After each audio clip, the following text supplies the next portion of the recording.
Hey everyone, Mad Viking Dad here, back at you with another NFL Week 17 Vikings vs. Giants review.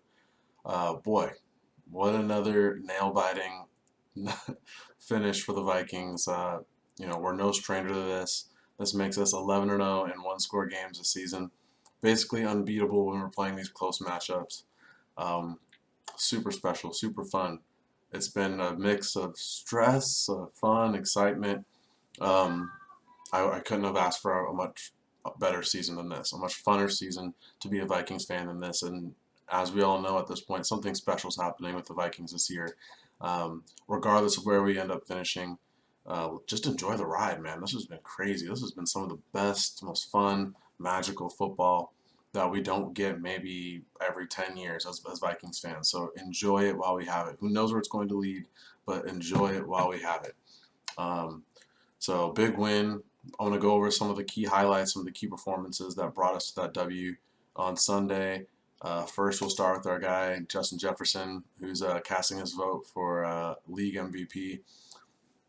I don't think a wide receiver will get league MVP just because it's a quarterback-driven league and a quarterback award at this point. But he should be at least in the conversation. He should get a vote or two. And in this game, he was on full demonstration of that. 12 catches, 133 yards, and a touchdown. Um, um, a little overshadowed a little bit by Hawkinson, actually, with a huge game, 13 catches, a career high for a tight end in Minnesota in a single game, 109 yards and 2 touchdowns, and one big touchdown reception on a slightly underthrown ball in the corner of the end zone from Kirk, and he made a fantastic play. And a play like that Hawkinson made, going up and just mossing 2 defenders, taking the ball away and coming down with it. That's that's something at the tight end position that we've never had, that we haven't had since maybe like Vasante Shenko, 10 plus years ago. But he's special, and I'm glad we made the move to pick him up. So shouts out to GM for picking up Hawkinson, because he is probably a top 5 tight end in the league at this point, in my opinion. Then we'll go to Danielle Hunter, man. Danielle Hunter with 2 sacks, 4 hits on the quarterback. So good to finally have some pressure on the quarterback, whether it be through blitzes or stunts in the middle. But off the edge, Hunter was just wreaking havoc. If he wasn't getting there, the quarterback was feeling him all game and applying pressure. Him and Smith had huge performances, but Hunter specifically, because he had gone quiet for a little bit there, and we're wondering if maybe he just wasn't going to be the same. But he's starting to come on again. The defense looks like it's starting to feed off of his pressure as well. So good to see that pass rush. Good to see the pass rush coming in with just 4 linemen this week.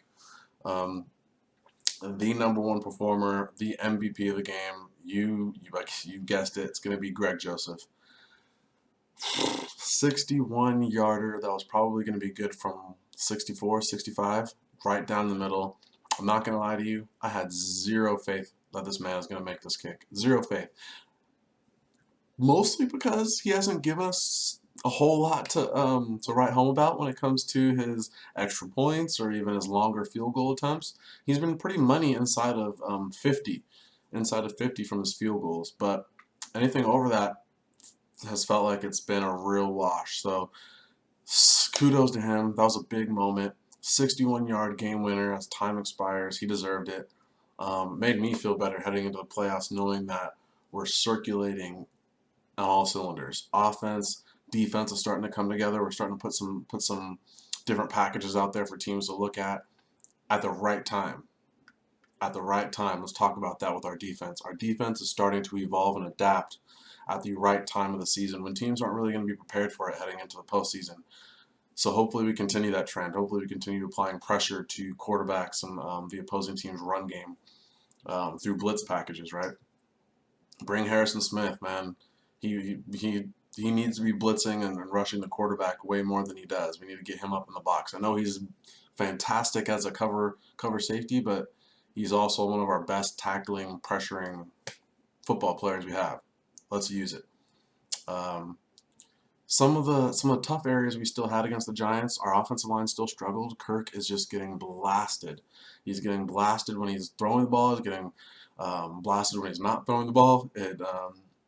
And honestly, that has been his biggest um, biggest trait this year has been his toughness, man. This guy has been taking hit after hit after hit, still stepping into the throw, still delivering the balls down the field, and the offensive line has been letting him down a little bit.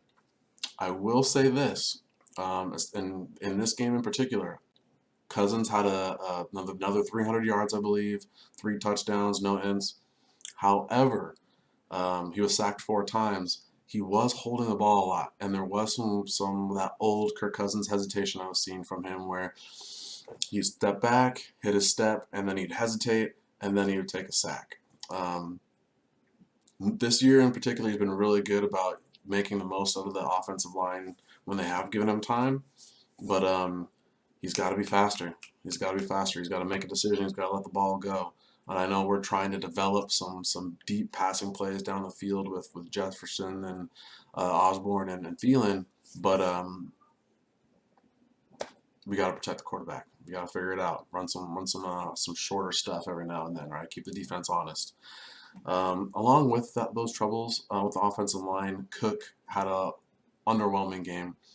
He's had a really big season for us. Honestly, normally when running backs get that big contract, they fall off. Cook has stayed as a top 5 running back.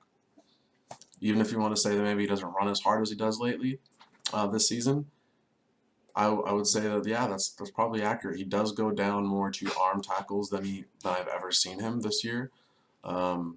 However, he's the healthiest we've ever seen him at this point in the season, and I'll take a healthy Dalvin Cook going into the playoffs over the old, we're running 300 times by week 16, all Dalvin Cook, and he's gone by the end of the season. You know, he's healthy right now. That's as much as we can ask for, and he's still top 5 talent at running back position, bar none. So just an off week for him, but I look for him to be a big part of our offense in the frozen tundra against the Packers this coming Sunday. And I'll give you guys an update on that game, a review, if you will, going into that tomorrow. So stay tuned. That is going to be coming up, and look forward to having another one of those big rivalry games with the Packers. But before we get there, we also need to talk about Thielen's performance. Pretty troubling for our number 2. 1 catch on 5 targets, and that has been something that's happened with him off and on this season, where he's just been kind of getting pulled out of the offense a little bit.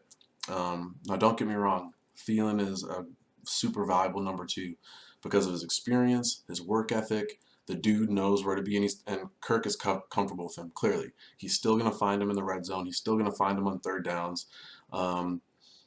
But 1 catch on 5 targets is a little concerning, because we need more from that number 2 and number 3 wide receiver spot now more than ever. So hopefully he can get back on track against the Pack.